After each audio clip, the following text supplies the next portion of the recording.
Fijaos, voy a ir al grano. Se nos engaña muchísimo con las pensiones y se nos hace creer o intentan hacernos creer que es un tema económico, que es un tema técnico, que es un tema de que no hay dinero para asegurar las pensiones a unos niveles relativamente razonables y que por lo tanto tenemos que apretarnos el cinturón y conformarnos con pensiones más reducidas a aquellos que tienen la suerte de tener una pensión, si no es que nos empujan a contratar planes de pensiones privados, ¿no? Fijaos, digo que hay un interés político detrás, que no es una cuestión económica, porque en realidad no podemos perder de vista nunca, cuando hablemos de las pensiones, que es un tema estrictamente político, porque hay 128.000 millones de euros, que son lo que representan las pensiones públicas, que es un pastel gigantesco al cual los grandes capitales financieros no le pueden hincar el diente hoy día. Y esa es la clave fundamental de todo este asunto. Un pastel gigantesco con el que no pueden hacer negocio las entidades financieras. Esto, que viene desde hace muchísimo tiempo siendo así, por parte de estos agentes económicos se le ha querido dar la vuelta a eso, se le ha querido hincar el diente, se le ha querido meter mano para evidentemente hacer negocio, aunque sea con una parte de todo ese enorme pastel. Entonces una forma de hacerlo es pues la estrategia típica que conocemos de desacreditar lo público, de deteriorar su calidad, de meter miedo sobre su sostenibilidad, que es lo que ocurre concretamente con las pensiones, ¿no? Se dice que hay un problema, vamos a vivir mucho, no vamos a tener suficiente dinero, etcétera, etcétera, con el único objetivo y fundamental objetivo, que es el de privatizar parcialmente ese sistema público de pensiones para que los agentes de turno hagan negocio, y privatizar por parte de los gobernantes, o ya sea que el propio usuario, el propio ciudadano diga, pues me voy a contratar un plan de pensiones privados porque tengo miedo de que luego no vaya a tener suficiente dinero en mi pensión pública, ¿no? Evidentemente es una estrategia política que viene siendo desarrollada desde hace muchísimo tiempo. Yo me atrevería a decir que desde los primeros años, de los años 90, ya había un ataque, una embestida contra el sistema público de pensiones muy fuerte, pero que no ha sido hasta la introducción de la crisis cuando han tenido la excusa perfecta para hacer creer a la gente que hay un problema donde no lo hay, ¿no? Y esto se puede entender de una forma muy sencilla cuando nosotros nos quitamos de en medio todo lo que nos han metido en la cabeza, ¿no? O sea, cuando hablamos de pensiones es normal y habitual que la gente piense en una cantidad monetaria, porque hoy día una pensión sería una asignación monetaria que la gente que se ha jubilado o que es pensionista recibe para poder comprar bienes y servicios, ¿no? Pero nosotros tenemos que quitarnos de la cabeza pues esa idea de que estamos hablando de dinero. En realidad, lo que de verdad nos debería preocupar es cómo aseguramos un nivel de vida digno a nuestros mayores a nuestras mayores y a nuestros mayores, simplificando el colectivo de pensionistas, que no son solo jubilados, sino que hay también personas que tienen una pensión por incapacidad permanente, también de viudedad, de orfandad, incluso en favor de familiares, ¿no? Pero la idea que hay que tener en cuenta, como estoy tratando de trasladar, es que cuando nos quitamos de en medio todo lo que tiene que ver con el dinero, las cosas se ven de otra forma. ¿Por qué digo esto?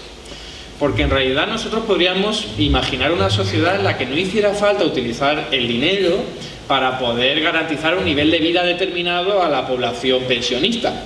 Imaginad que en vez de lo que hacemos hoy día con la sanidad pública, la educación pública, donde la gente no utiliza dinero para recibir una prestación, sino que alguien va al colegio y allí está el maestro y sin necesidad de darle dinero, lo que ocurre es que se va...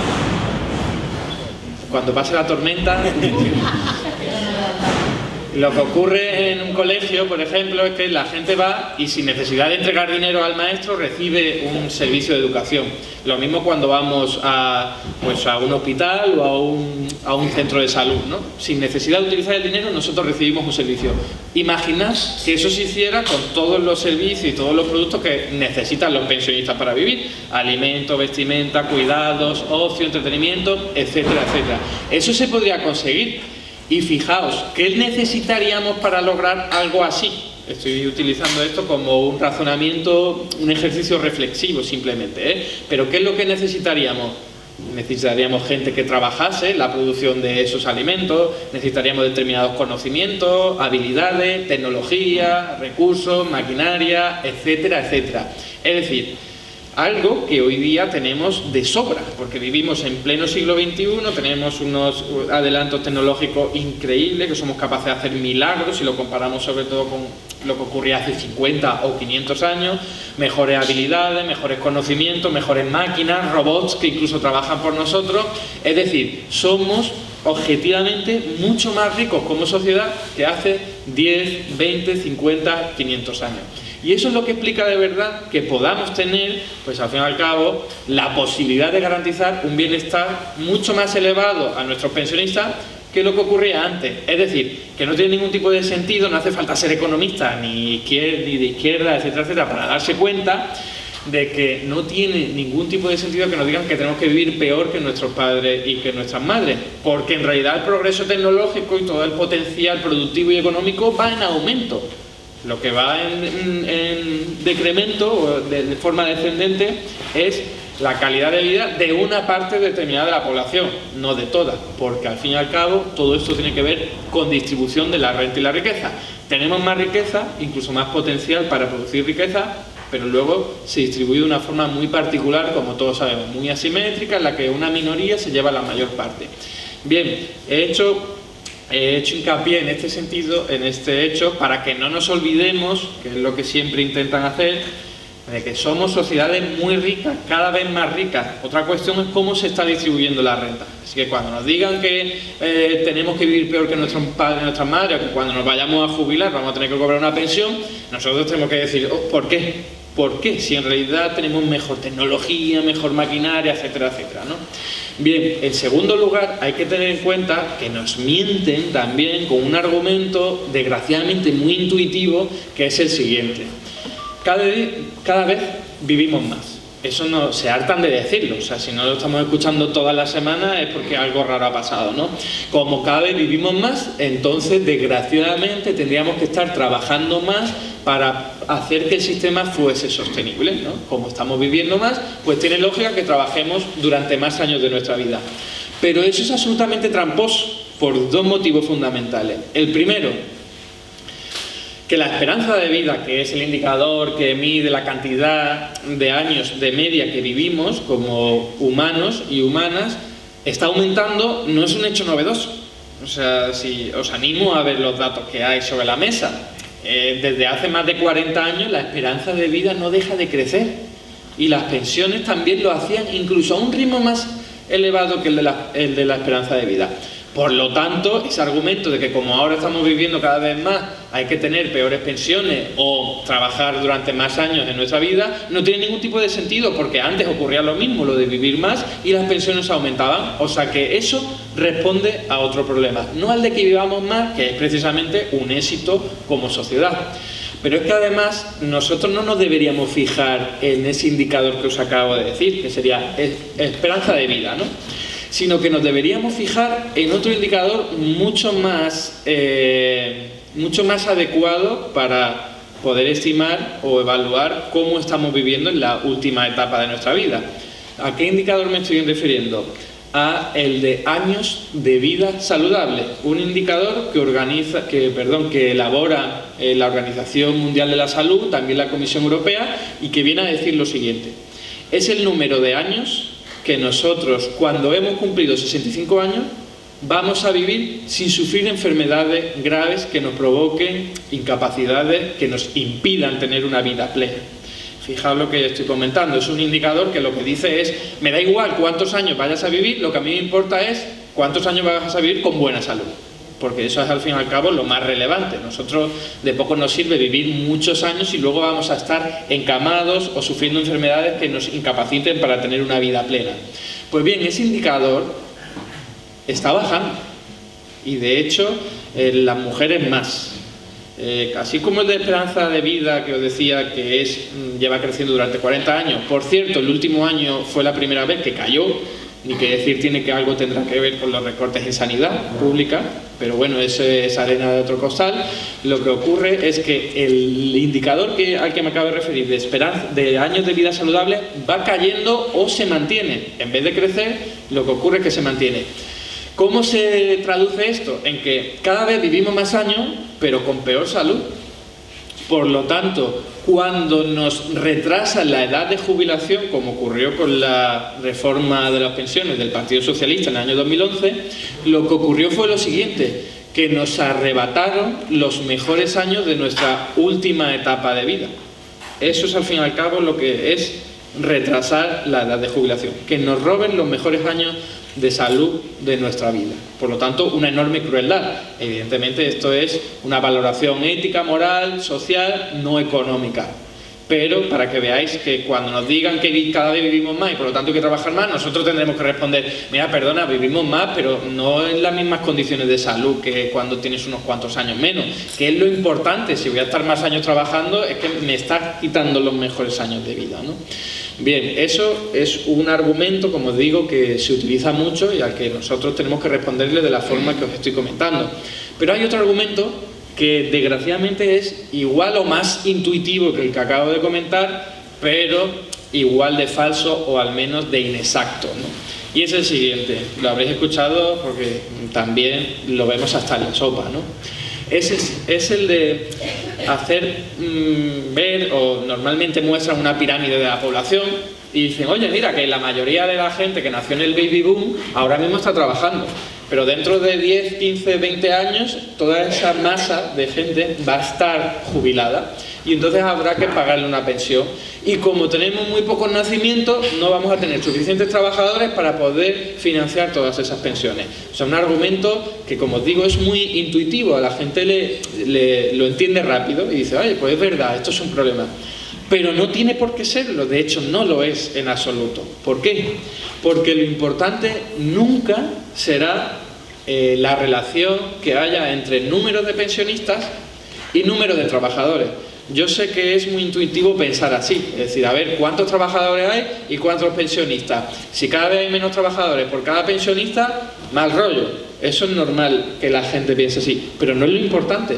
Fijaos qué es lo importante. Es la cantidad de bienes y servicios, es decir, de producción, que sean capaces de realizar los trabajadores independientemente de que sean muchos o pocos. No sé si me estoy explicando. Lo importante es cuánto produzca la gente que esté produciendo, sean muchos o pocos. ¿Por qué digo esto? Por poner un ejemplo que sea extremo y luego por un ejemplo ya numérico del caso español. En ese ejemplo extremo, imaginemos por un momento que hemos llegado a un futuro hipotético en el que están todos los robots trabajando por nosotros. Imaginadlo por un momento. Yo no creo que vayamos a llegar, pero es solo un ejercicio de reflexión. En ese caso, solo habría 0 trabajadores humanos y todos los demás seríamos pensionistas, en el sentido en el que no estaríamos trabajando y habría alguien trabajando y cubriendo las necesidades de la gente que no lo está haciendo, los pensionistas. Bien, en ese hipotético caso, ¿de verdad lo importante sería cuántos trabajadores hay y cuántos pensionistas hay para calcular cuál va a ser el nivel de bienestar de la población mayor o pensionista? Evidentemente no. ¿Por qué? Porque habría 0 trabajadores y todos serían pensionistas. Lo importante es cuánto estén produciendo los robots. Si los robots están produciendo suficientes alimentos para todos los pensionistas, suficiente vestimenta, suficiente cuidado de salud, de todo tipo, de ocio, de productos que necesitemos para vivir, etcétera, etcétera. Si los robots lo están haciendo, en este caso hipotético, entonces ese indicador del que nos habla no me importa absolutamente nada. Pero es un caso extremo, lo reconozco. ¿Pero qué ha ocurrido a lo largo del tiempo? Que esa producción, en función de la cantidad de trabajadores, ha ido aumentando con el paso del tiempo. Es algo que en economía se llama productividad y lo que viene a decir es que con la misma cantidad de trabajadores se produce cada vez más, gracias al avance tecnológico, al uso de maquinaria, de robots, etcétera, etcétera. Un ejemplo numérico. Hace 40 años, en el ámbito agroalimentario, trabajaban 30 de cada 100 personas que estaban activas. 30 de cada 100. En la actualidad trabajan solo 3 de cada 100 en el mismo sector.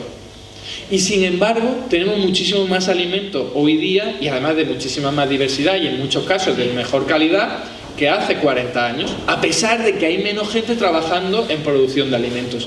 Esto lo que quiere decir es que con el paso del tiempo hemos incrementado muchísimo la productividad y con menos gente trabajando somos capaces de producir más. Por lo tanto, insisto, a medida que aumenta la productividad, somos capaces de lograr que haya más pensionistas y menos trabajadores, que es la clave del asunto. Crear más independientemente de cuánta gente o cuántas horas de trabajo se realicen, ¿no? Bien, ese era el segundo argumento que digo yo que es intuitivo y que debemos combatir. Y luego hay otro, de otro cariz ya, que tiene que ver con la cuestión monetaria, la del dinero. Y voy a hablar de ella un poco antes de ya pasar al caso concreto del sistema público de pensiones español y ver cuáles son las cifras, cómo nos engañan, etcétera, etcétera. Pero quiero detenerme un poco en la cuestión del dinero, porque no sé si viste que hace poquito tiempo, creo que hace ya un mes, apareció el presidente del gobierno, Mariano Rajoy, diciendo: mira, a mí me encantaría subir las pensiones y tal, pero es que no hay dinero. El típico argumento que utiliza la derecha sobre todo para cortar de raíz cualquier debate democrático. Es tecnocracia, ¿no? Yo quiero opinar sobre algo, yo creo que debe haber más dinero para las pensiones, que es una cuestión absolutamente política que deberíamos debatir entre todos. ¿Nos organizamos así en la sociedad o no? ¿Nos organizamos de otra forma? Pero la derecha utiliza siempre ese cortafuegos de no hay dinero, de aquí no se habla. A esto no tiene debate, no tiene discusión. Como si el dinero no fuera una cosa política. Porque el dinero, señores y señoras, no es más, a pesar de que lo que nos digan, que un invento del ser humano para facilitar las transacciones económicas. Es que no es otra cosa, no es una cosa o un material que está ahí en la realidad y hay que obtenerlo para poder utilizarlo. No, no, no. El dinero es algo que crea al ser humano a libre voluntad. Es exactamente igual que los centímetros, que los kilos, que los números, un invento del ser humano que está aquí en la cabeza, que no puedes tocar. Luego sí puedes tocar las monedas y billetes, los monitores en los que están las cuentas electrónicas, igual que puedes tocar una regla que sirve para medir centímetros, pero tú los centímetros no los puedes tocar, es un invento del ser humano, es una ficción. El dinero también lo es. Y fijaos, de la misma forma que a nadie se le ocurriría pensar que aquí podría venir a una clase de matemáticas un maestro y decir: lo siento, alumno y alumna, pero no podemos dar clase hoy porque me he quedado sin números. Eso, que obviamente es absurdo y es ridículo, ocurre con el tema del dinero. El dinero también son numeritos. Y es exactamente lo mismo. El 97% de todo el dinero que hoy día existe son números en cuentas bancarias, son anotaciones electrónicas en cuentas bancarias. Monedas y billetes solo el 3%. ¿Cómo se crea ese dinero? Se crea así, en un teclado informático. Y por cierto, el Banco Central Europeo, que es el único organismo que puede crear los euros en nuestra sociedad, crea 60.000 millones de euros cada mes. O sea, crea el dinero a libre voluntad porque no hay ningún tipo de restricción. Imaginad que vamos a un partido de fútbol y vemos que hay alguien con un marcador que está anotando los goles y le preguntamos: oye, ¿de dónde está sacando los números para ponerlo ahí en el marcador? No tiene ningún tipo de sentido, igual que el maestro de matemáticas tampoco está sacando los números de ningún sitio. Pues con el dinero ocurre exactamente lo mismo, y esto lo habéis comprobado vosotros y vosotras alguna vez cuando compráis con una tarjeta de crédito. ¿Qué ocurre cuando compráis con una tarjeta de crédito? Vais al datáfono, suena pip y vuestros numeritos de la cuenta bancaria bajan en la cantidad que sea y los numeritos de la cuenta bancaria del vendedor aumentan en la misma cantidad. ¿Alguien se piensa que en ese momento sale un furgón blindado de vuestra sucursal bancaria con moneda, billete, oro y va a la otra sucursal? Eso no ocurre, son numeritos que suben y bajan, igual que cuando estamos contando en un juego pues cuántos puntos lleva alguien, como en el fútbol. Exactamente lo mismo. Lo que quiero decir con esto es que cuando nos hablan de dinero caemos en la trampa de pensar que es algo limitado y que tenemos que aprovecharlo bien y distribuirlo bien. Pues no, el dinero también tiene su carácter político, es decir, nosotros podemos crear todo el dinero que queramos técnicamente, no quiere decir que sea ideal o deseable hacerlo, habrá que crear tanto dinero como luego tu economía sea capaz de absorber, pero eso es una cosa, y otra es pensar que el dinero está limitado y tenemos que conformarnos con lo que hay, ¿no? Y es una cuestión política de ¿para qué creamos el dinero? ¿Para una cosa o para la otra? Y pongo un ejemplo ya de radiante actualidad. El Banco Central Europeo crea 60.000 millones de euros cada mes, pero ¿para qué los crea? ¿Alguien se lo ha preguntado? Porque no lo crea para financiar las pensiones, ni lo crea para que los estados puedan utilizarlo en financiar la educación, sanidad, etcétera, etcétera, o incluso políticas productivas, que por cierto, es algo que ocurría antes de 1994 con el Banco de España. El Banco de España creaba dinero, lo disfrazaba de préstamo, se lo daba al Estado con un tipo de interés simbólico para que financiara políticas productivas, políticas sociales de todo tipo, etcétera, etcétera. Hoy día eso está prohibido. Nuestros estatutos del Banco Central Europeo lo prohíben y dicen no, el dinero solo se va a crear para darse a los bancos privados para que ellos a su vez pongan el dinero en circulación a través de un crédito con un tipo de interés con el que hacen beneficio. Porque es la única diferencia entre lo que se hacía antes de forma generalizada a lo que se hace ahora de forma exclusiva. Y es, con lo que se hacía antes no se lucraba nadie, porque el Estado creaba el dinero con su banco central y lo utilizaba con una serie de limitaciones. Y lo que ocurre ahora es que los bancos crean el dinero, los bancos centrales crean el dinero, lo utilizan los bancos privados y lo que ocurre es que se lucran. Esa es la única diferencia, es decir, una cuestión política. ¿Para qué creamos el dinero? Exactamente, el dinero, insisto, es también un elemento claramente político. Y ahora voy, para entrar en la parte final ya de mi exposición, con el tema de qué ocurre en nuestro sistema de seguridad social. Bueno, todos vosotros y vosotras sabéis que tenemos una serie ya de reglas y de una arquitectura institucional que es la que marca las reglas de juego de nuestro sistema público de pensiones. Porque todo lo que yo he dicho hasta ahora sería ya argumento de sobra para decir que aquí no nos vengáis con cuentos de que no hay dinero para las pensiones, porque el dinero para empezar se puede crear, y que luego, ojo, tenemos sociedades muy ricas, cada vez más ricas. ¿Cómo es que nuestros mayores van a tener que vivir peor que antes? O cómo nosotros cuando seamos mayores vamos a tener que vivir peor que antes cuando vivían nuestros mayores, etcétera, etcétera. Son argumentos de calado, de peso, para demostrar que aquí algo chirría, ¿no? Pero bien, cuando bajamos a lo concreto, a las reglas de juego que se han establecido, también tenemos argumentos de sobra para poder decir no nos la deis con queso, aquí hay algo que no cuadra y responde al objetivo político al que me refería al principio, ¿no? Al de atacar el sistema público de pensiones para poder privatizar una parte y que al fin y al cabo la banca y las entidades financieras hagan todavía más negocio, ¿no? Bien, como decía, en nuestra sociedad hemos establecido que nuestros mayores, cuando se jubilan, pues tienen la posibilidad de recibir un ingreso que va a ser solo financiado de forma exclusiva por cotizaciones sociales. Esto, que fue además recogido en el Pacto de Toledo, es algo que ocurre en nuestro país y en 7 países más de la Unión Europea, pero no en el resto. Hay 20 países de la Unión Europea que ocurren otras cosas y otras reglas de juego, etcétera, etcétera. O sea, hay que tener en cuenta que las reglas de juego aquí se pueden cambiar y se pueden hacer otras y no son automáticas, no son obligatorias, ¿no?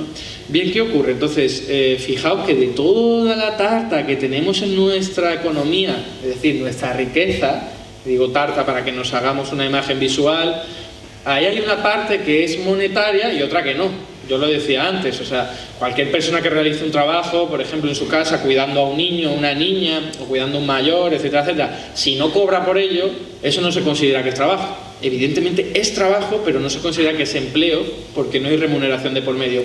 Pero imaginad si da utilidad o no cuidar a un anciano, un adulto dependiente o un niño o una niña, ¿no?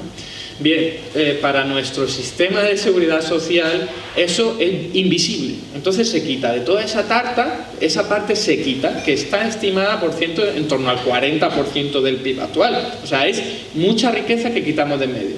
Luego, con la riqueza que sí se mide en términos monetarios, hay una parte que se puede medir, simplificando mucho, en salario y otra en beneficios. Pues el sistema de seguridad social dice, los beneficios tampoco los vamos a ver aquí. Nos quedamos con los salarios y a partir de ahí calculamos las cotizaciones sociales que vamos a utilizar para financiar las pensiones.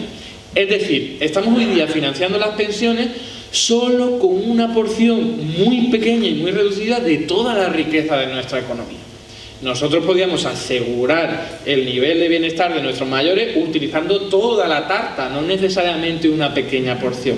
Y si vamos a las reglas de juego monetarias, pues podríamos asegurar la financiación de las pensiones no solo con los salarios o las cotizaciones que dependen de ellas, sino con toda esa parte que incluye también los beneficios y también otro tipo de transferencia monetaria. Lo que quiero decir con esto es que no hay ninguna necesidad de tener que financiar las pensiones con cotizaciones sociales. Pero fijaos, es cierto que en el Pacto de Toledo, como ya sabéis, se dictaminó que fuera así con un argumento muy potente, sobre todo en aquel momento, que era: si nosotros de todo ese monedero que tenemos, que se llama Presupuestos Generales del Estado, quitamos una parte y le ponemos el nombre de Seguridad Social, logramos que sea un monedero pequeño al que los gobernantes de turno no le pueden hincar el diente y, independientemente de su color político, pues se va a impedir que se recorten en esas pensiones, ¿no? Y se asegure que las pensiones sean dignas, se revaloricen, etcétera, etcétera. Bueno, con el paso del tiempo estamos en condiciones de decir que fue una broma de mal gusto, porque a pesar de estar en un monedero aparte que se denomina Seguridad Social, nos lo han recortado hasta más no poder en numerosas ocasiones y no nos aseguran la revalorización. Es decir, que el Pacto de Toledo no se está cumpliendo, y en realidad eso es un problema, porque ahora mismo se utiliza precisamente que esté la Seguridad Social en un monedero aparte para atacarlo. Es mucho más fácil atacar algo cuando está totalmente aislado. Imagina por un momento que hiciésemos eso con la sanidad pública. Cogemos de los presupuestos generales del Estado todo lo que es la sanidad pública, nos lo llamamos un monedero aparte y decimos: ostras, está en números rojos. Hombre, claro que sí, porque el usuario de la sanidad pública no paga por recibir el servicio y el servicio tiene un coste que hay que financiar. Entonces, claro que está en números rojos, pero no pasa nada. Hemos determinado y acordado en nuestra sociedad que la sanidad es una cuestión indispensable y muy necesaria, que vamos a financiar de otra forma y que la vamos a hacer gratuita para la gente. Eso precisamente se podría hacer exactamente con las pensiones, si no ya al mismo grado, al menos de forma parcial, y entender que demonios, no pasa nada porque ese monedero que está suelto, que se llama Seguridad Social, se pudiera incluir de alguna u otra forma en los presupuestos generales del Estado y difuminar entre todos los demás cuentas, como ocurre con la sanidad pública y la educación pública, y ya nadie podría decir: oye, la Seguridad Social está en números rojos. Porque al fin y al cabo, que esté en números rojos, pues no nos dice mucho. Fijaos que todo ese presupuesto general del Estado está en números rojos, de hecho, siempre, salvo 3 años de milagro por una burbuja económica, siempre está en números rojos, y ni siquiera quiere decir eso que sea malo. Pero fijaos que no pasa nada, está ahí en números rojos, es un monedero gigantesco, y de hecho ahora tiene menos números rojos que antes. Y entonces, ¿por qué nos dicen que las pensiones tienen un problema, porque el déficit ha sido más elevado y tal? Por una estrategia política de dinamitar ese monedero. Cuando ya estaba solo, era mucho más fácil atacarlo. Y voy a dar ejemplos de cómo, sobre todo el Partido Popular, pero no solo, lo ha atacado, para que aparezcan los números rojos y entonces sea mucho más fácil la estrategia de: aquí hay un... Lo primero, las reformas laborales tan exageradas y tan agresivas que han llevado a cabo PSOE y Partido Popular. Lo que han hecho eso ha sido devaluar muchísimo los salarios, y evidentemente con salarios más bajos hay cotizaciones más bajas, y entonces la Seguridad Social tiene menores ingresos. El vaciamiento de la hucha de las pensiones también tiene un impacto sobre los ingresos, porque la hucha generaba un rendimiento que ya no lo genera, por lo tanto menos ingresos para la Seguridad Social. Bonificaciones a cotizaciones para los empresarios que contraten. Eso es como perdonarle a los empresarios su pago en cotizaciones sociales, y eso evidentemente también tiene su impacto negativo en los ingresos de la Seguridad Social. Se sigue vaciando. Que algunos desempleados dejen de cotizar por esa prestación de desempleo desde los 52 hasta los 55 años, se estableció así por el Partido Popular, también causa una sequía de los ingresos de la Seguridad Social. Fijaos, actuaciones políticas, hay más, no me voy a detener en todas, pero fijaos, actuaciones políticas que podrían haber llevado el coste a los presupuestos generales del Estado. Se podría haber hecho así. ¿Que tú quieres incentivar la contratación? Pues en vez de perdonarle cotizaciones sociales, perdónale impuestos a los empresarios, y así logras que el palo no se lo lleve ese monedero pequeño, sino el monedero grande. Pero fijaos, el monedero pequeño en números rojos, pero la solución sería, si quieres acabar con los números rojos de ese monedero pequeño que se llama Seguridad Social, se puede hacer una cosa muy sencilla. O sea, coge dinero del monedero grande y llévatelo al pequeño. Asunto resuelto. ¿Alguien me puede decir a mí que sería una locura que yo coge ese dinero de un bolsillo y me lo llevara al otro? ¡Qué locura!, ¿no? O sea, me estaría volviendo totalmente loco. Eso es algo que puede hacer el Estado. Presupuesto general del Estado, llevárselo a la Seguridad Social. ¿Qué ocurre? Que lo hacen, pero no una transferencia, que sería: cojo el dinero y me lo llevo aquí. Lo que hacen es un crédito, un préstamo. Dicen, no, los presupuestos generales del Estado le van a prestar dinero al monedero pequeño. Fijaos la locura que sería que yo dijera, voy a coger aquí 2 euros y se lo voy a prestar al otro bolsillo. Y luego se me lo va a tener que devolver con unos intereses además. Es de locos, es absolutamente de locos. Pero está pensado. ¿Por qué se hace así? Porque por la ley del Partido Popular de 2013 se establece que mientras el monedero pequeño esté en déficit, en números rojos, las pensiones se van a revalorizar solo al 0,25%. Si acabásemos con ese número rojo, que se podría hacer de un plumazo, como estoy diciendo, de que cojo el dinero y me lo lleváis, entonces ya las pensiones se tendrían que revalorizar al ritmo del IPC, como mínimo. Por lo tanto, su estrategia, que ya han dejado muy claro que no quieren revalorizar las pensiones al ritmo del IPC, ha sido, vamos a dejar el monedero pequeño en número rojo todo el tiempo, porque así logramos que no se active pues, el mecanismo de revalorizar las pensiones al ritmo del IPC. Fijaos, absolutamente pensado, en vez de hacer una transferencia que se acaba el problema, ya no hay déficit, o sea, el déficit estaría en otro sitio, pero no en la seguridad social.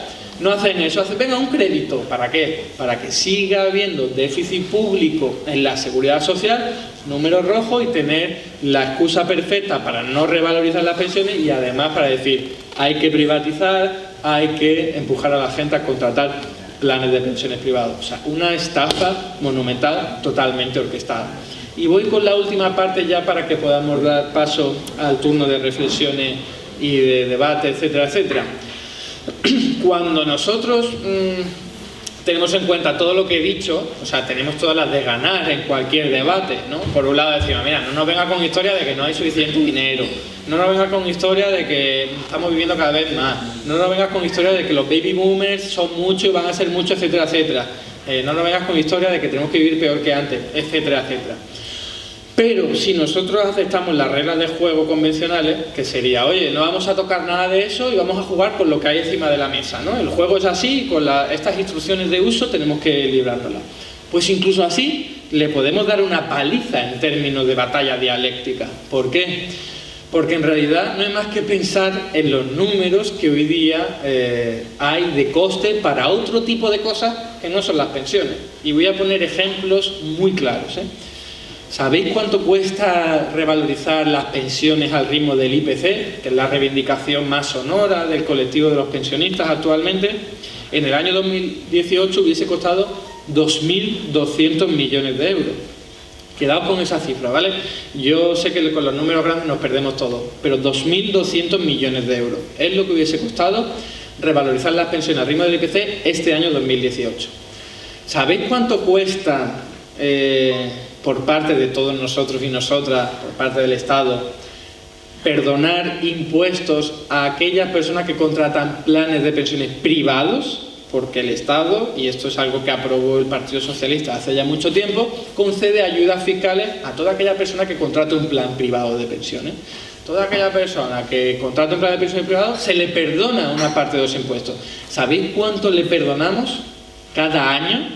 2.000 millones de euros. Es prácticamente lo mismo que lo que hubiese costado revalorizar las pensiones al ritmo del IPC.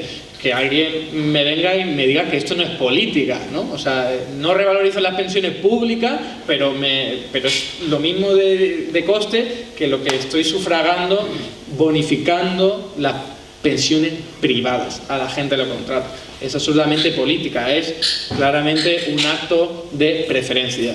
Pero bien, puedo seguir con numeritos, porque ¿cuánto dinero nos hemos gastado ya en rescatar a la banca? Pues según el Banco de España y el Tribunal de Cuentas, más de 60.000 millones de euros, que no es cada año, para que me entendáis, pero joder, 60.000 millones de euros comparado con 2.000 millones de euros, yo creo que esto es más grande. 60.000 creo que es más grande de 2.000. A veces dudo y utilizo la calculadora para asegurarme, pero yo creo que 60.000 es más grande que 2.000. ¿Cuánto dinero nos estamos gastando en rescatar a las autopistas? 6.000 millones de euros hay ya comprometidos que se estiman que vamos a perder. Creo que también 6.000 millones de euros es más que 2.000 millones de euros. ¿Cuánto dinero perdemos por corrupción? Sobre todo por licitaciones, acorde a los datos de la Comisión Nacional del Mercado y la Competencia. 48.000 millones cada año, que creo que es más que 2.000 millones de euros. Pero es que ¿cuánto dinero perdemos por ejemplo, en bonificar esas cotizaciones sociales a las que me he referido antes, que se les da a los empresarios para que paguen menos cotizaciones? 4.000 millones de euros cada año, que es más que 2.000. ¿Cuánto perdemos en bonificar a la Iglesia Católica?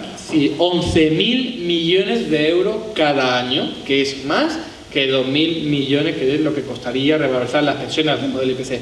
¿Cuánto nos hemos gastado, que hemos conocido recientemente, en compra de armamento militar, que es muy necesario en la época actual? Necesitamos muchas fragatas, yo ya lo sé, drones militares, vehículos blindados de todo tipo, porque estamos muy faltos, claramente, ¿no?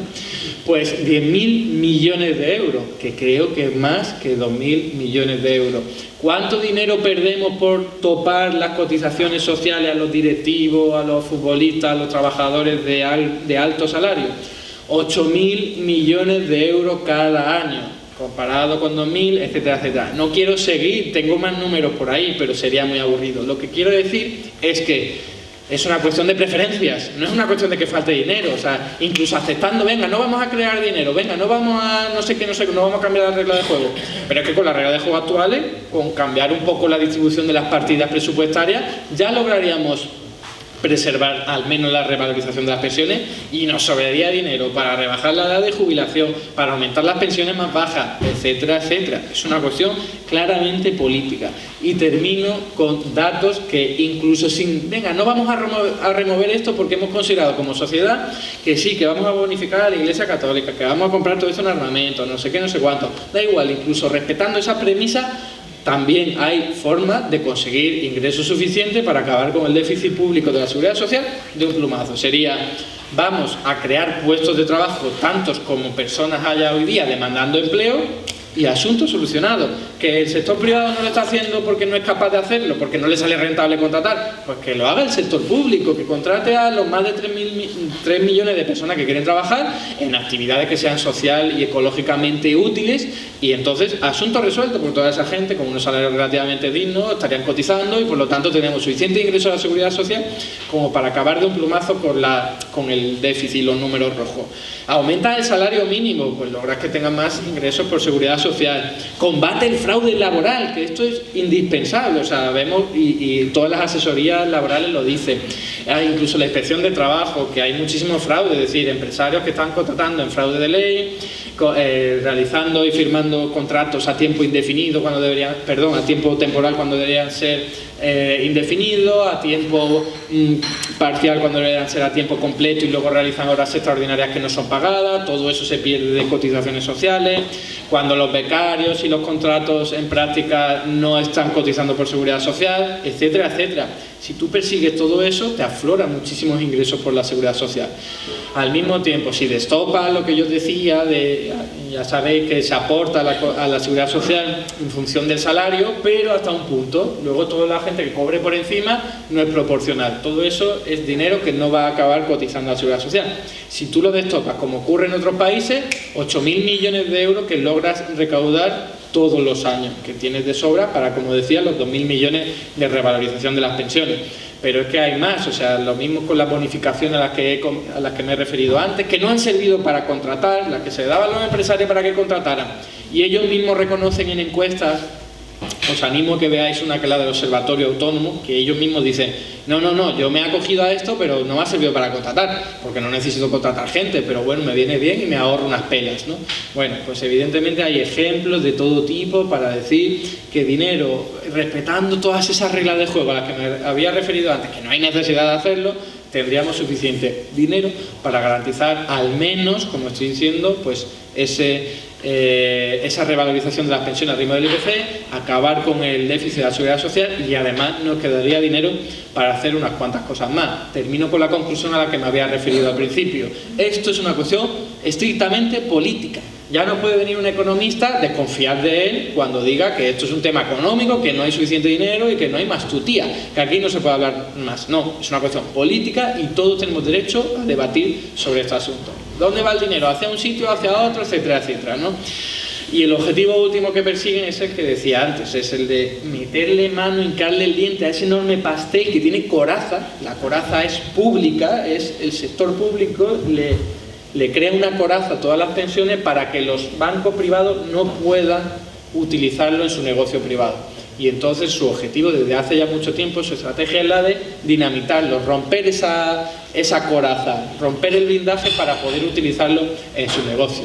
Y precisamente como es una cuestión política y no técnica, la solución también vendrá del ámbito político. No sirve de nada que alguien diga, ya tengo la solución, venga, se hace así. No, estos son derechos que conquistamos hace mucho tiempo, que costó muchísimo además conseguirlo y que hoy día nos lo quieren arrebatar. La única forma de impedir que nos lo arrebaten es saliendo a la calle, movilizándonos, organizándonos para demostrarle a esta gente, a la élite, que no se van a salir con la suya. Y nada más, pues lo dejo aquí. Muchísimas gracias por la atención.